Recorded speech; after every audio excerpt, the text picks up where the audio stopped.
Hey there, friends. Katie Kimball here for the Healthy Parenting Connector at Kids Cook Real Food. And yeah, we're here to help you raise healthy, independent adults. And I feel like sometimes lately when we look around and see what the current adults are doing, I'm not so excited to send my kids into that world. Mm. But I am inspired to help raise my kids and help you raise your kids to be better adults in the world that they will inherit and the world that they will define and create. And I think that the world events in the past year have been frightening. They've been anxiety inducing for kids and adults alike. The news has never been known really for hearts and rainbows and flowers, but it does feel a little scarier since this pandemic started because at least you could say, well, that awful event happened in a city far from us or in a neighborhood far from us. But when it comes to the coronavirus, it's like here, it's around us, and the news makes it all feel so much more weighty and scary. And when it comes to all these political events and I mean, I don't even know. I don't want to judge anything, but the events at the Capitol, the events last summer with Black Lives Matter, and there's so many big, weighty, scary things in the news.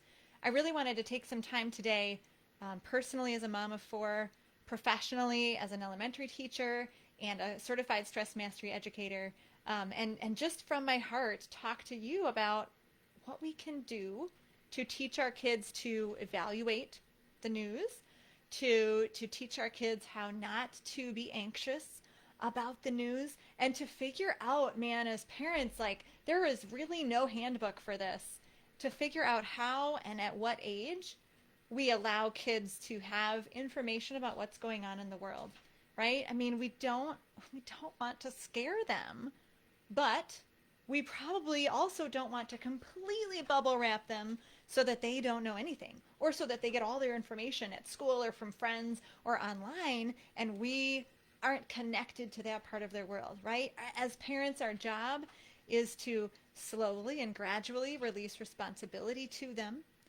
As parents, our job is to teach kids how to think and how to learn. And as parents, our job is to teach kids healthy habits, right? Healthy habits for our minds, healthy habits for our bodies, healthy habits for our spirits. And then we hope and we pray and we cross our fingers and we do whatever matters to us to hope that it lasts when they are adults, right? We do the best we can.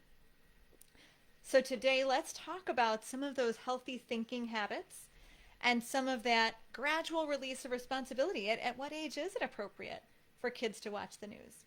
All right, we're going to break down 3 questions that I think you can use in your family with kids of all sorts of ages to have quality conversations about what's happening in the world, in the media, in the news, etc. And there are 2 prerequisites, okay? I said I was an elementary teacher. Yeah, we're going to have some prereqs today. There are 2 prerequisites that I would strongly encourage you to follow before you have conversations about the news. First, don't let your children who are not yet in high school watch the news. Do not let your children who are not yet in high school watch the news. It is too much for them. For goodness sakes, it is too much for me. Okay? I do really believe that we need to protect our little ones from this 24-hour news as entertainment cycle. Okay? Especially when scary things are first happening because as the adults, we're still processing that. We're still feeling anxiety and uncertainty and what is going on. And we are not equipped to have quality conversations with our children when we are still in the midst of it, when the news media is feeding it to us in the moment.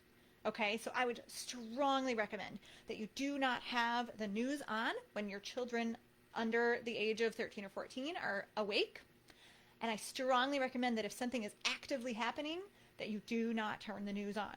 Okay, check it on your phone, process it and filter it yourself. I mean, that's our job, right? That the parents' blessing and gift is to be a filter for our children. Okay? They are in your home. You can determine to a certain extent, again, until they're about age 13, what they see and hear, what they eat, right?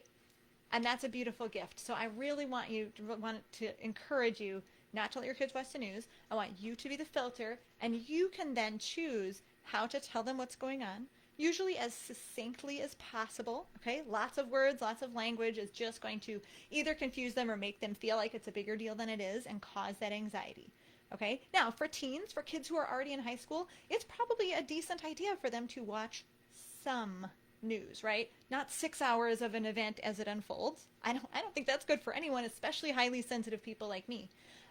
But for teens, sure, watch together, discuss, use language and communication, and help them, listen to them process. Ask them how they might be, understanding or interpreting what's going on, and process with them. Okay, again, that's that gradual release of responsibility. If we can process the news with our teens, they're more well equipped to process it on their own, again, later as teens or as adults. Okay, so step one prerequisite, don't turn the news on with your kids. Cool? Be their filter. That is a great gift that we have as parents.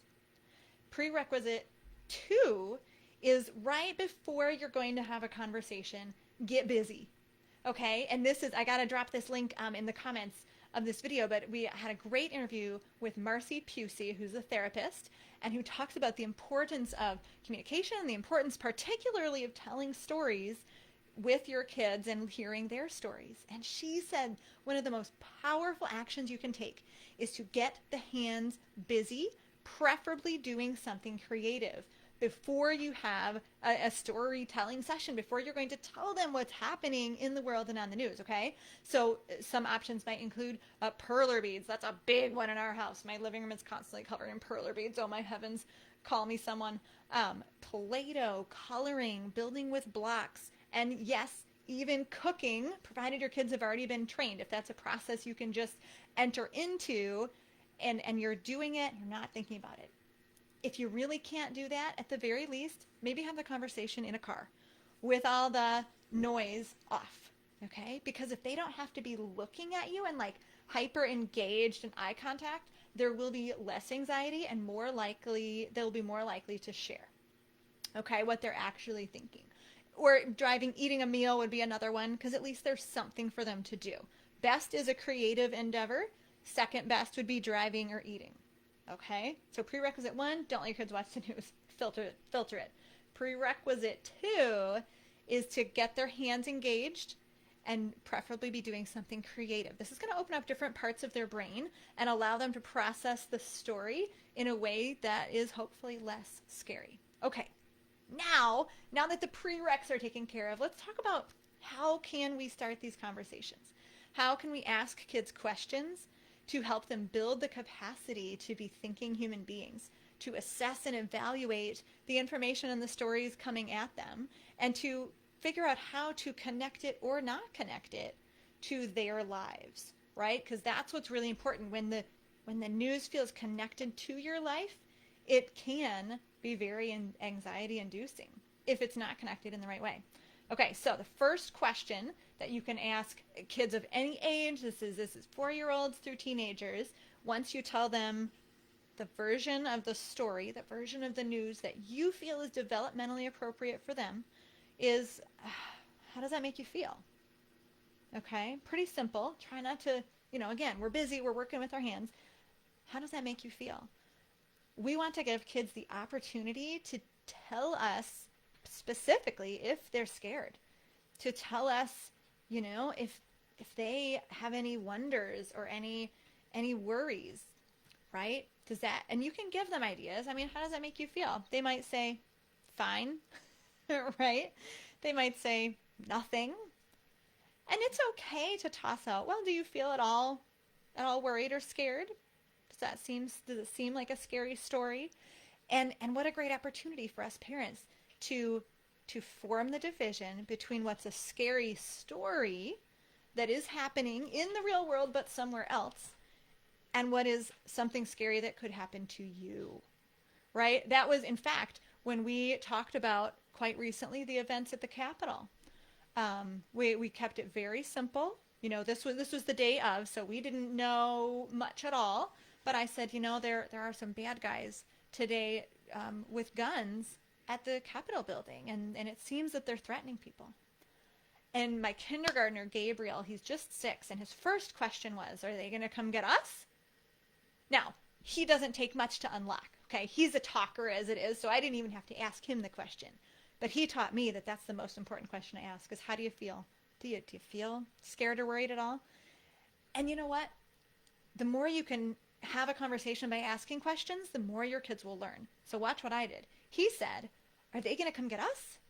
And I said, well, what do you think? And I let him talk it through about how far away that might be from our house. And, are they bad guys who want to just hurt anybody? And, well, no, they weren't. So very, very quickly, he was able to calm himself down by working through his fear and his worry based on the question I had asked. Ask more questions than you give answers when at all possible. This is hard for me. Because I'm a talker. I want to give all the answers. But when I'm doing it right, when I'm telling myself, okay, Katie, you know that asking questions is the way people learn, then I ask those questions, and they definitely learn better and deeper and more longer lasting lessons when they figure things out for themselves. Okay, so how does that make you feel? We want our kids to know that scary things on the news don't have to be scary to their lives. Okay, they are not involved usually in that news story. Okay, now the second question that I like to ask kids when it comes to scary news stories is this: who made bad choices in this situation? And why maybe did they do that? Right? My goal here is to show that there are good and bad choices. Okay? There are good guys and bad guys. There are good guys who make bad choices. Right? And that it is, to an extent, black and white. We want to keep it a little more black and white for the younger kids and allow some of those grays in the middle as our kids get older. Okay? The reason I ask why the people who made bad choices might have made those bad choices is that gray area. And I think that's okay, even for kids as young as kindergarten, to understand that sometimes people sometimes they make a bad choice because they didn't get enough sleep, right? Sometimes they make a bad choice because they're just so angry and they hit their brother. Sometimes as a kindergartner, they might make a bad choice because they're really, really hungry and it's dinner time, or they ate too much sugar, right? This is what we do at Kids Cook Real Food. We teach the connection between our bodies and how we feel. So I think it's important to ask our kids, well, why do you think those people might have made those bad choices? And also, usually on both sides of the story, often on both sides of the story, there are some bad choices. I like kids to see that. I like kids to see that there are valid motivations for bad choices, but, and here's where I'm always going to be firm, is that bad choice okay? Just because someone had a good reason? Just because someone was really angry? Just because something happened in their life? No. No, it is not.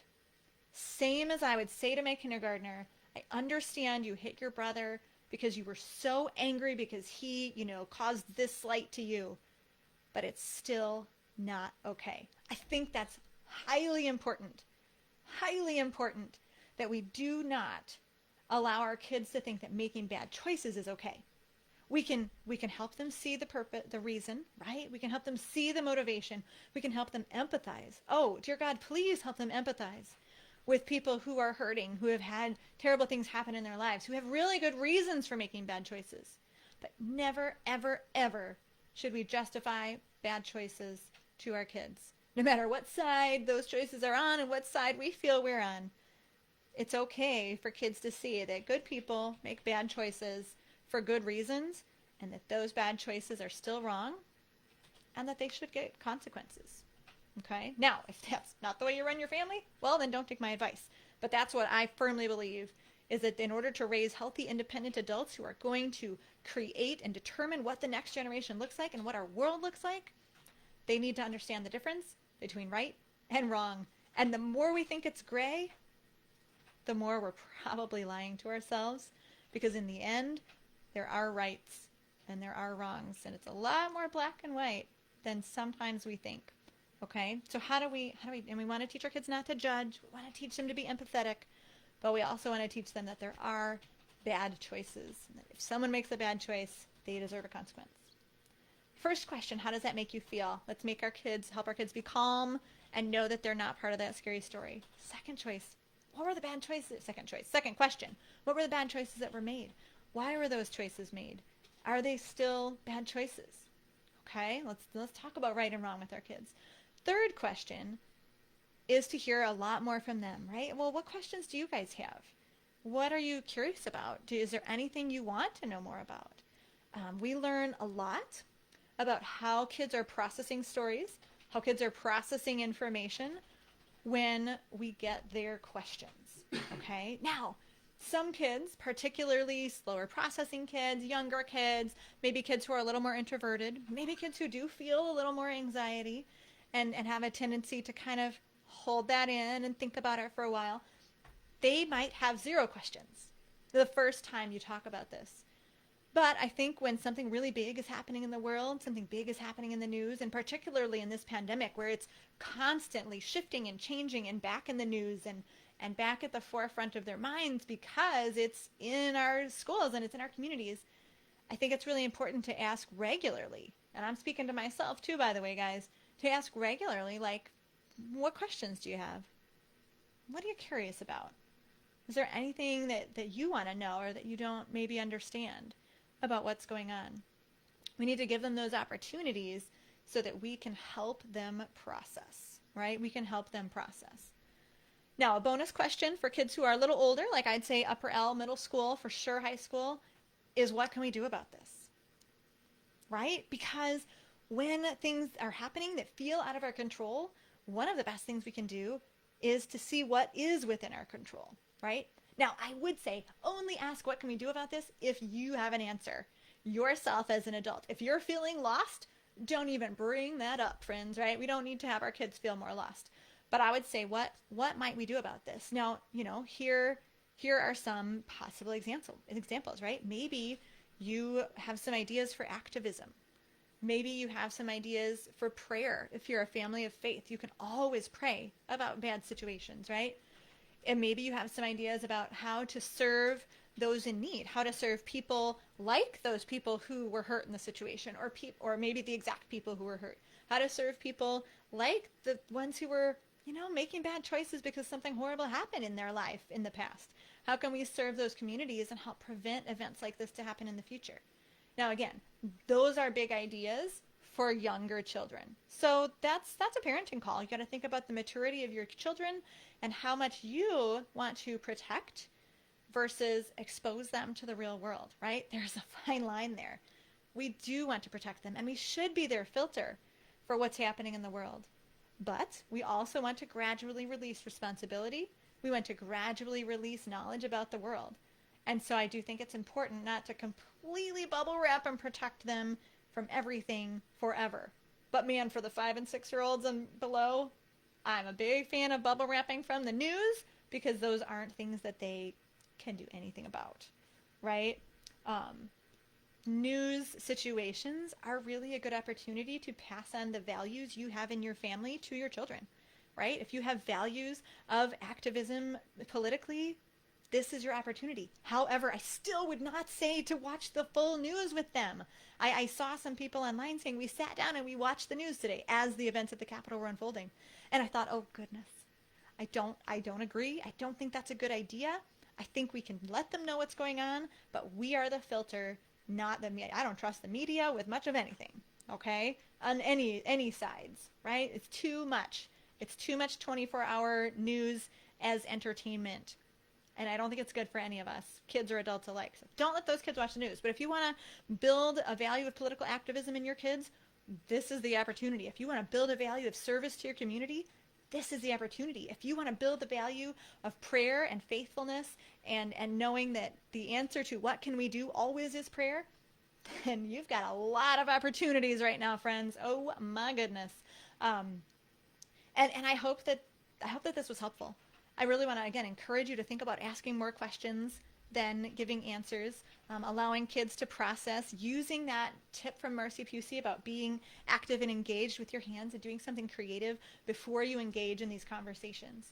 I don't think we want to keep our kids from understanding the world, but I do think we want to give them some layers of protection as their parents, right? That's our job and our vocation.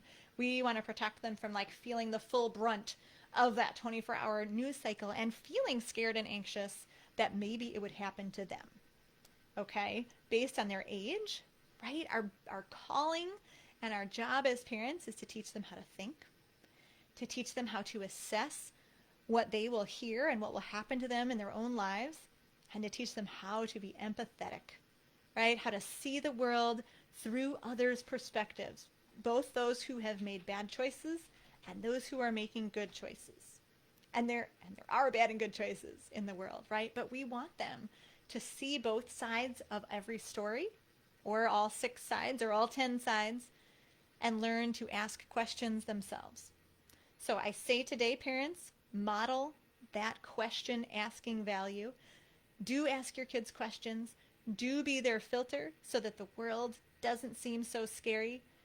And I'm Katie Kimball for the Healthy Parenting Connector, just helping you raise healthy, independent adults who will create the next generation and the next iteration of the world we live in. I'm proud to be on your parenting team. And most of the time when I look around at our kids' generation, I'm proud of what they're doing and how we are raising them. So keep up the good work. I'll see you next week with another episode of the Healthy Parenting Connector, where we at Kids Cook Real Food focus on building connection, confidence, and creativity in families so you as parents can really work to raise those healthy, independent adults. See you next week.